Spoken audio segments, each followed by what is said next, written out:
RSS ಬಳಸಿಕೊಂಡು ನಮಗೆ ಜೀವ ಬೆದರಿಕೆ ಹಾಕ್ತೀರಿ, ನನ್ನನ್ನ ನಿಂದಿಸುತ್ತೀರಿ.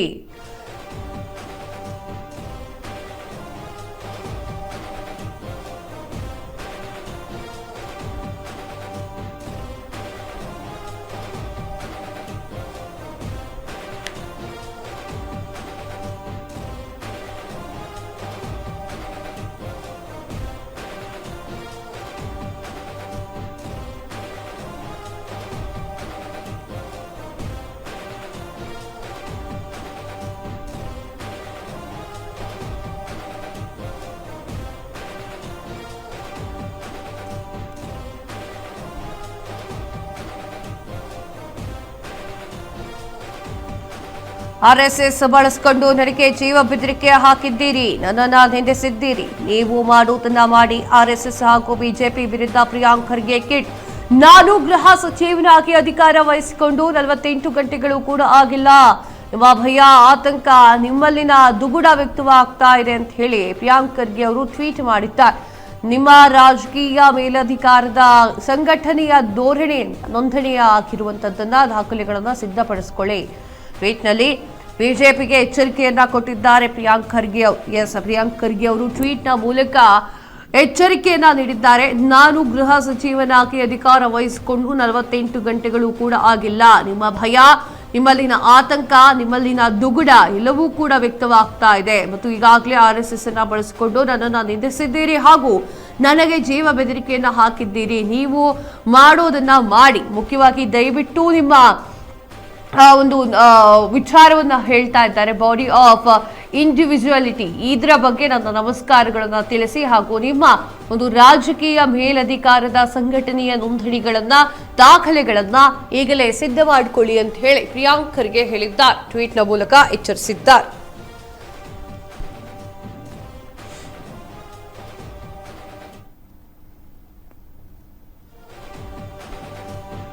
ಸಚಿವ ಪ್ರಿಯಾಂಕ್ ಖರ್ಗೆ ಆರ್ಎಸ್ಎಸ್ ಟ್ವೀಟ್ಗೆ ಸಿಟಿ ರವಿ ಕೆಂಡ. ಆರ್ಎಸ್ಎಸ್ ಸಂಸ್ಥೆ ಯಾವುದೇ ರಾಜಕೀಯ ಪ್ರೇರಿತ ಅಲ್ಲ.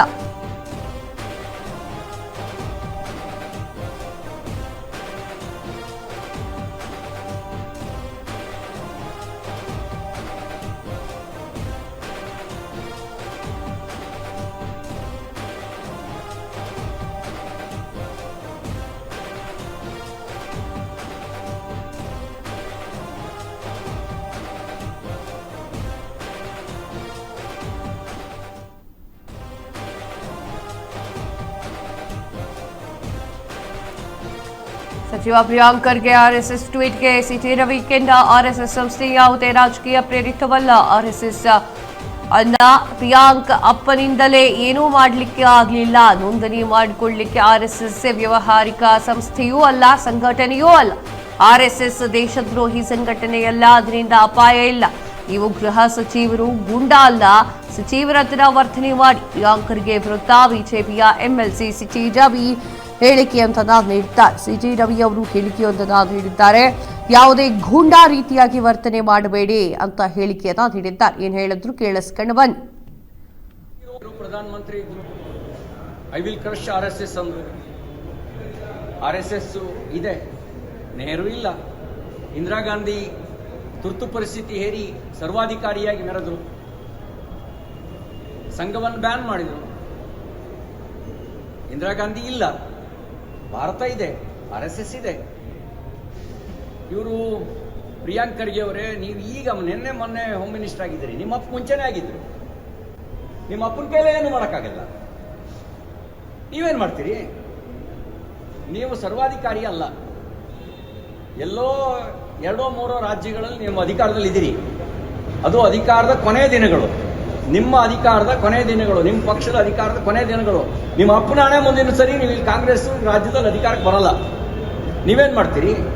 ನಿಮ್ಮ ನಂತರವೂ ಆರ್ಎಸ್ಎಸ್ ಇರುತ್ತೆ. ಯಾಕೆ ಅಂದರೆ ಆರ್ಎಸ್ಎಸ್ ರಾಷ್ಟ್ರೀಯ ಹಿತಕ್ಕಾಗಿ ಕೆಲಸ ಮಾಡ್ತಾ ಇದೆ, ಸಮಾಜವನ್ನು ಸಂಘಟಿಸುವ ಕೆಲಸ ಮಾಡ್ತಾ ಇದೆ, ವ್ಯಕ್ತಿಗೆ ಸಂಸ್ಕಾರ ಕೊಡೋ ಕೆಲಸ ಮಾಡ್ತಾ ಇದೆ.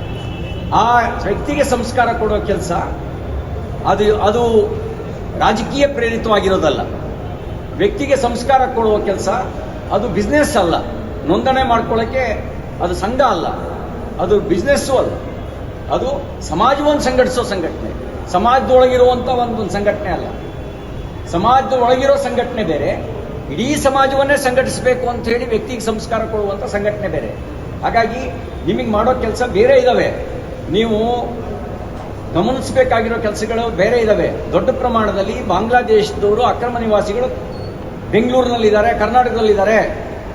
ಇಲ್ಲಿದ್ದು ಮಾದಕ ವಸ್ತು ಚಟುವಟಿಕೆ ಅಂತ ಅಪರಾಧದ ಕೃತ್ಯಗಳಲ್ಲಿ ಭಾಗಿಯಾಗಿದ್ದಾರೆ ಅನ್ನೋದ್ರ ಕಡೆ ಗಮನ ಕೊಡ್ರಿ. ಹೋಮ್ ಮಿನಿಸ್ಟ್ರಿ ದರೋಡೆ ಪ್ರಕರಣಗಳು ರಾಜಾರೋಷವಾಗಿ ನಡೆಯೋದು ಕರ್ನಾಟಕಕ್ಕೆ ಗೌರವ ತರುವ ಸಂಗತಿ ಅಲ್ಲ, ಇದ್ರ ಕಡೆ ಗಮನ ಕೊಡಿ. ಅತಿ ಹೆಚ್ಚು ಪ್ರಮಾಣದಲ್ಲಿ ಅಪ್ರಾಪ್ತ ವಯಸ್ಸಿನ ಹೆಣ್ಮಕ್ಳು ನಾಪತ್ತೆ ಆಗಿದ್ದಾರೆ, ಮಹಿಳೆಯರು ನಾಪತ್ತೆ ಆಗಿದ್ದಾರೆ. ಹೋಮ್ ಮಿನಿಸ್ಟರ್ ಆಗಿ ಅದು ನಿಮ್ಮ ಡ್ಯೂಟಿ. ರಾಷ್ಟ್ರೀಯ ಸ್ವಯಂ ಸೇವಕ ಸಂಘ ಅದು ದೇಶಭಕ್ತ ಸಂಘಟನೆ, ಇದರಿಂದ ಅಪಾಯ ಇಲ್ಲ. ನೀವು ಗಮನಿಸಬೇಕಾಗಿರೋದು